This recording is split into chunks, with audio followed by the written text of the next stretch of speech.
Me yasa al'umma take ɗauka cewa da'awar Sheikh Zakzaky faɗa ne da gwamnati?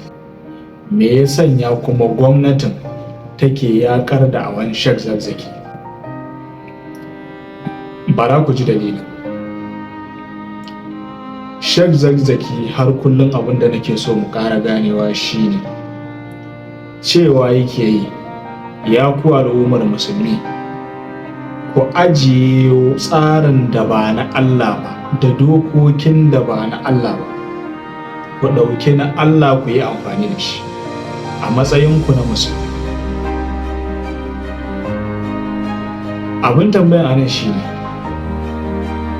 idan musulmai suka kasance suna tafiya ne ƙarƙashin tsarin Yahudawa, to kenan waye a sama, Yahudawan ko musulmai? To amma idan musulmai suka kasance suna tafiya a kan tsarin Allah maɗaukaki, mahaliccin da suke bauta mawa, waye zai kasance a saman su?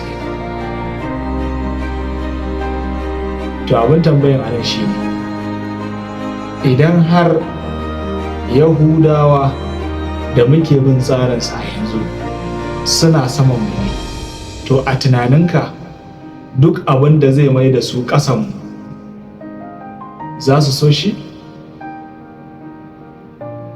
Ba za su so ba. To idan ba sa so, ko kuma idan ba su so ba, me kake tsammani su yi ma wannan da'awar? Shi ne su yake ta. Domin ko idan har aka daina amfani da tsarinsu, to maganar mulkin duniya da suke yi ya riga ya kubuce a hannunsu. Wannan dalilin ya sanya ba za su taɓa ɗaga wa Sheikh Zakzaky ƙafa ba, ya tsokale su ko bai tsokale su ba. In dai wannan da'awar ce da'awarsa, to ba za su taɓa barinsa ba.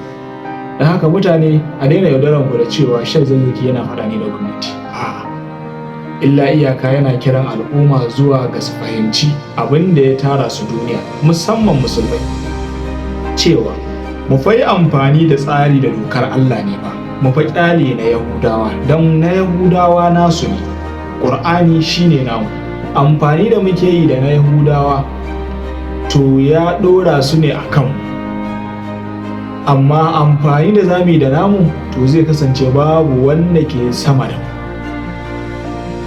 Kamata ya yi kuma mu kasance mu ne a sama, ba Yahudawa ba ne a saman. Wannan shi ne.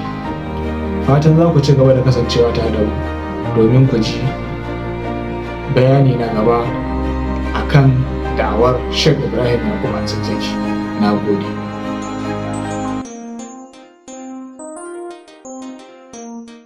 Hayya rijal hayya rijal hayya rijal hayya